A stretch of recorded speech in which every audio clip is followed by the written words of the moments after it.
Le Lévitique, chapitre 24.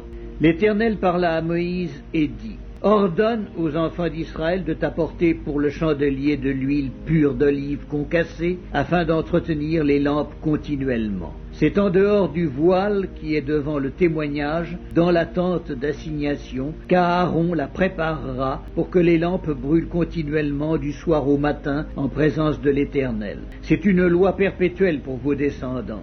Il arrangera les lampes sur le chandelier d'or pur pour qu'elles brûlent continuellement devant l'Éternel. Tu prendras de la fleur de farine et tu en feras 12 gâteaux. Chaque gâteau sera de 2 dixièmes. Tu les placeras en 2 piles, 6 par pile, sur la table d'or pur devant l'Éternel. Tu mettras de l'encens pur sur chaque pile, et il sera sur le pain comme souvenir, comme une offrande consumée par le feu devant l'Éternel. Chaque jour de sabbat, on rangera ces pains devant l'Éternel continuellement. C'est une alliance perpétuelle qu'observeront les enfants d'Israël. Ils appartiendront à Aaron et à ses fils, et ils les mangeront dans un lieu saint, car ce sera pour eux une chose très sainte, une part des offrandes consumées par le feu devant l'Éternel. C'est une loi perpétuelle. Le fils d'une femme israélite et d'un homme égyptien, étant venu au milieu des enfants d'Israël, se querella dans le camp avec un homme israélite. Le fils de la femme israélite blasphéma et maudit le nom de Dieu. On l'amena à Moïse. Sa mère s'appelait Shelomith, fille de Dibri, de la tribu de Dan.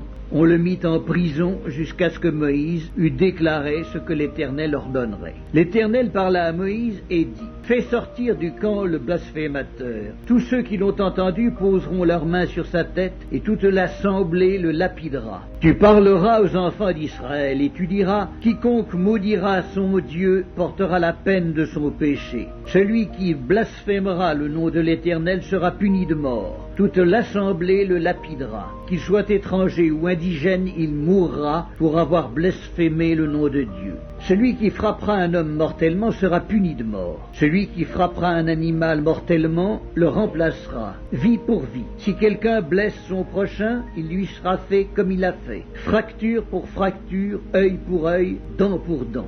Il lui sera fait la même blessure qu'il a faite à son prochain. Celui qui tuera un animal le remplacera, mais celui qui tuera un homme sera puni de mort. Vous aurez la même loi, l'étranger comme l'indigène, car je suis l'Éternel, votre Dieu.